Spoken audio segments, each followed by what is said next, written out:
কৃষ্ণায় বাসুদেবায় হরয়ে পরমাত্মনে প্রণত ক্লেশনাশায় গোবিন্দায় নমো নমঃ। Hello friends, welcome to my channel বৈদিক প্ল্যানেট।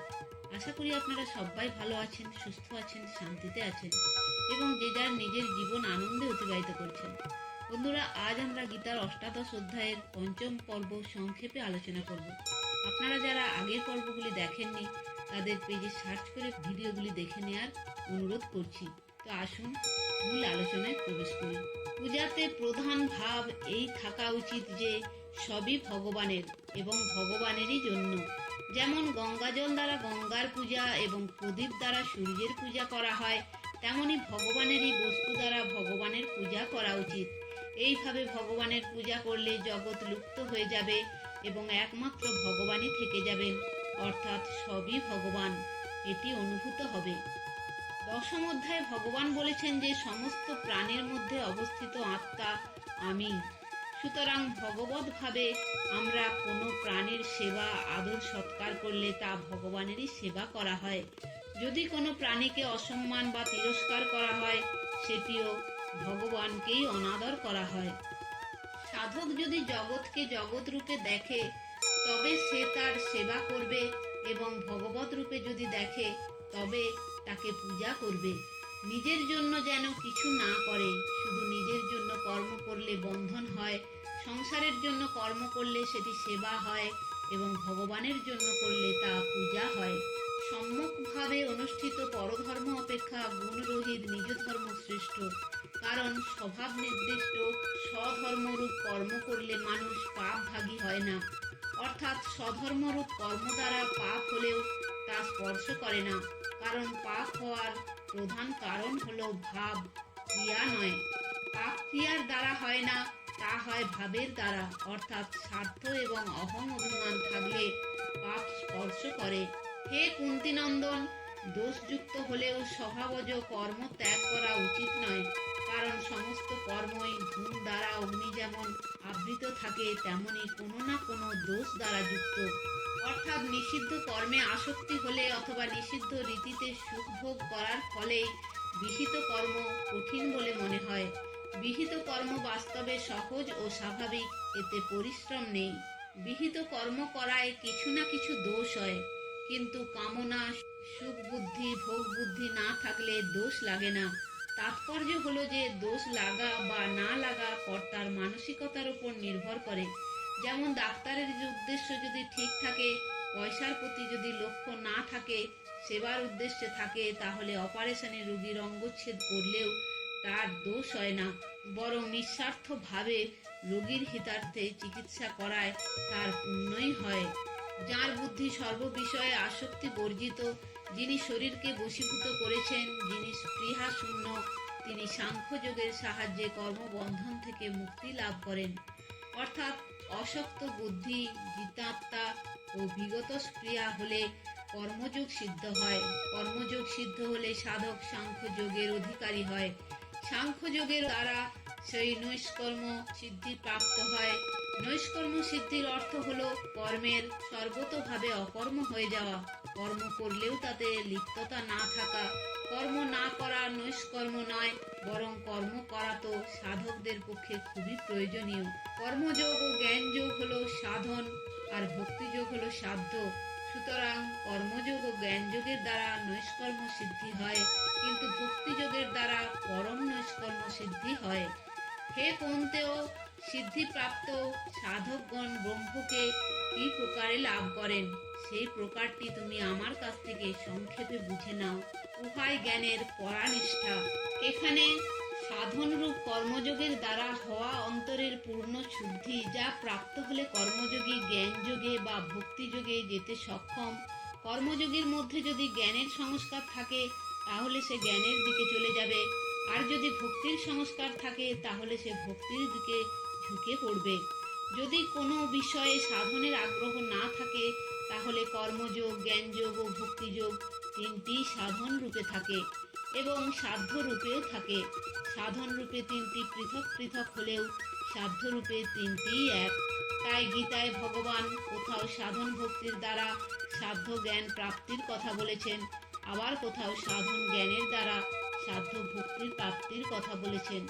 যিনি বিশুদ্ধ বুদ্ধিযুক্ত বৈরাগ্য অবলম্বনকারী, একান্তে অবস্থান করেন, মিতাহারী, ধৈর্য সহকারে ইন্দ্রিয় দমন করেন, শরীর বাক্য মন বশীভূত করেন, শব্দাদি বিষয় পরিত্যাগ করেন এবং রাগ দেশ বর্জন করে নিত্য নিরন্তর ধ্যানে নিরত থাকেন, সেই সাধক অহংকার, বল, দর্প, কাম, ক্রোধ, পরিগ্রহ পরিত্যাগ করে মমত্ব বুদ্ধিহীন ও প্রশান্ত চিত্ত হয়ে ব্রহ্ম লাভে সমর্থ হন। অর্থাৎ জ্ঞানযোগের সাধক যতক্ষণ অসৎ পদার্থের সঙ্গে তার সম্বন্ধ মেনে থাকেন ততক্ষণ তার পরমাত্মা প্রাপ্তির সামর্থ্য আসে না। যখন অসৎ পদার্থের সঙ্গে সম্পর্ক দূর হয় তখন তার মধ্যে পরমাত্মা প্রাপ্তির সামর্থ্য হয়, অর্থাৎ তার নিত্যপ্রাপ্ত পরমাত্মা তত্ত্ব অনুভূত হয়। ব্রহ্মভাব প্রাপ্ত প্রসন্ন চিত্ত সাধক শোকও করেন না বা কিছু আকাঙ্ক্ষাও করেন না। এইরূপ সর্বভূতে সমদর্শী সাধক আমার পরাভক্তি লাভ করেন। অর্থাৎ জ্ঞানযোগের যে সাধকের মধ্যে ভক্তির সংস্কার থাকে, যিনি নিজ মতে আগ্রহী থাকেন না, মুক্তিকেই সর্বোচ্চ বলে মানেন না এবং ভক্তি খণ্ডন করেন না, তিনি মুক্ত হলেও সন্তোষ লাভ করেন না। তাই মুক্ত হওয়ার পর তার পরাভক্তি প্রাপ্তি হয়। যিনি নিজ দৃষ্টিতে ব্রহ্মরূপ হয়েছেন, যথার্থ ব্রহ্ম হননি, তাকে ব্রহ্মভূত বলা হয়েছে। ব্রহ্মভূত হওয়ার পর জীবের ব্রহ্মের সঙ্গে তাত্ত্বিক সম্বন্ধ হয়। তাত্ত্বিক সম্বন্ধ হওয়াই মুক্তি। তখন সর্বত্র পরিপূর্ণ পরমাত্মাতে নিজেকে বিলীন করলে পরমাত্মার সঙ্গে আপনত্বের সম্পর্ক স্থাপিত হয়। আপনত্বের সম্পর্ক হওয়াই পরাভক্তি প্রাপ্তি। জ্ঞান মার্গে জড়ত্ব ত্যাগই প্রধান। জড়ত্ব ত্যাগ হলো বিবেক সাধ্য। বিবেকপূর্বক জড়ত্ব ত্যাগ করলে ত্যায্য বস্তুর সংস্কার অবশিষ্ট থাকতে পারে, যাতে দার্শনিক মতভেদ সৃষ্টি হয়, কিন্তু পরম প্রেম প্রাপ্তি হলে ত্যায্য বস্তুর সংস্কার থাকে না, কারণ ভক্ত জড়ত্ব ত্যাগ করে না, বরং তাকেও ভগবানের স্বরূপ বলে মনে করেন। পরম প্রেম প্রাপ্তি বিবেক সাধ্য নয়, তা শ্রদ্ধা বিশ্বাস সাধ্য। শ্রদ্ধা বিশ্বাসে শুধু ভগবত কৃপার উপরেই ভরসা থাকে। তাই যার মধ্যে ভক্তির সংস্কার থাকে তাকে ভগবত কৃপা মুক্তিতে সন্তুষ্ট হতে দেয় না, বরং তার মুক্তির রসকে হালকা করে পরম প্রেমের রস প্রদান করে। জগৎ সংসারের সম্বন্ধ থেকে অশান্তি হয়, তাই কর্মযোগে সংসার থেকে সম্পর্ক বিচ্ছেদ হলে শান্ত আনন্দ প্রাপ্তি হয়। জ্ঞানযোগে নিজস্ব রূপে স্থিতি হলে অখণ্ড আনন্দ লাভ হয়। ভক্তিযোগে ভগবানের সঙ্গে অভিন্নতা হলে অনন্ত আনন্দ লাভ হয়। এই পরাভক্তির দ্বারা তারা আমাকে স্বরূপত জানতে পারেন যে আমি কে এবং আমার স্বরূপ কি। আমাকে তত্ত্ব জেনে তারা আমাতে প্রবেশ করেন, অর্থাৎ আমি যা এবং যতটুকু এ সবই সগুণ ঈশ্বরের সম্বন্ধে প্রযোজ্য হতে পারে, কারণ সগুণেই সম্ভব, নির্গুণে কদাচ নয়। জ্ঞান মার্গের সাধক যখন ভক্তিপ্রাপ্ত হয় তখন তার তত্ত্ব জানা এবং প্রবিষ্ট হওয়া এই দুই হয়, কিন্তু দর্শন লাভ হয় না। তার মধ্যে কোনো কিছুর ঘাটতি না থাকলেও তার দর্শনের ইচ্ছা হয় না, কিন্তু আরম্ভ থেকেই ভক্তি মার্গের সাধকদের তত্ত্ব জানা এবং প্রবিষ্ট হওয়া ব্যতীত ভগবত দর্শনও লাভ হয়। তাই জ্ঞান মার্গী সাধু সন্তদের প্রবচনে ভগবত প্রেমের প্রসঙ্গ থাকে, কিন্তু দর্শনের উল্লেখ থাকে না। বিভিন্ন পথ ধরে আসা ব্যক্তিরা যেমন দরজা দিয়ে প্রবেশ করার পর একসঙ্গে মিলে যান, তেমনি বিভিন্ন যোগ মার্গের সাধক ভগবানে প্রবিষ্ট হলে এক হয়ে যান, অর্থাৎ অহংয়ের সূক্ষ্ম রেশ পর্যন্ত না থাকায় তাদের মধ্যে কোনো মতভেদ থাকে না। আমার আশ্রয় গ্রহণকারী ভক্ত সর্বদা সর্বকর্ম করতে থাকলেও আমার কৃপায় শাশ্বত অবিনাশী পদ প্রাপ্ত হন। অর্থাৎ জ্ঞানযোগীর জন্য ভগবান জানিয়েছেন যে তিনি যেন সর্ব বিষয় পরিত্যাগ করে সংযম অবলম্বন করে নিরন্তর ধ্যান পরায়ণ হবেন, তাহলে তিনি অহংভাব, মমতা, কাম, ক্রোধ ইত্যাদি পরিত্যাগ পূর্বক ব্রহ্মপ্রাপ্তির পাত্র হয়ে উঠবেন। কিন্তু ভক্তদের জন্য ভগবান এখানে জানিয়েছেন যে তিনি সর্বদা সম্পূর্ণ কর্তব্য কর্ম পালনে রত থাকলেও আমার কৃপায় পরম পদ প্রাপ্ত হন, কারণ তিনি আমার আশ্রয় গ্রহণ করেছেন। তাৎপর্য হলো যে ভক্তদের নিজেদের কল্যাণ নিজে করতে হয় না, কেননা তারা নিজেদের বল বুদ্ধি যোগ্যতা ইত্যাদির কোনো প্রকার আশ্রয় না নিয়ে শুধু ভগবানের আশ্রয়ই গ্রহণ করেন। তাই ভগবত কৃপায় তাদের কল্যাণ সাধন করে। মনে মনে সমস্ত কর্ম আমাকে অর্পণ করে মতপরায়ণ হয়ে সমবুদ্ধি অবলম্বন করে নিরন্তর আমাতে নিবিষ্ট চিত্ত হও। অর্থাৎ ভগবানের সঙ্গে জীবমাত্রেরই স্বতঃসিদ্ধ নিত্য সম্বন্ধ থাকে। শুধুমাত্র সংসারের সঙ্গে সম্পর্ক মেনে নেওয়ার জন্যই এই নিত্য সম্বন্ধের বিস্তৃতি হয়েছে। এই বিস্তৃতি দূর করার জন্য ভগবান বলেছেন যে নিরন্তর আমাতে চিত্ত নিবিষ্ট করো।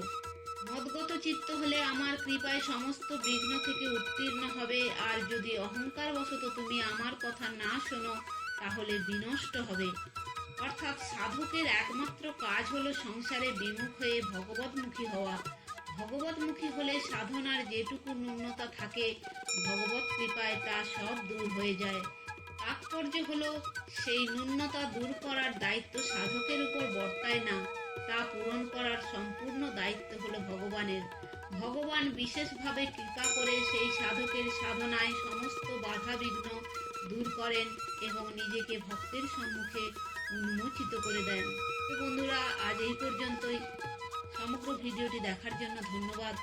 যদি ভিডিওটি ভালো লেগে থাকে তাহলে লাইক, কমেন্ট এবং শেয়ার করে আপনার প্রিয় মানুষদেরও দেখার সুযোগ করে দেবেন।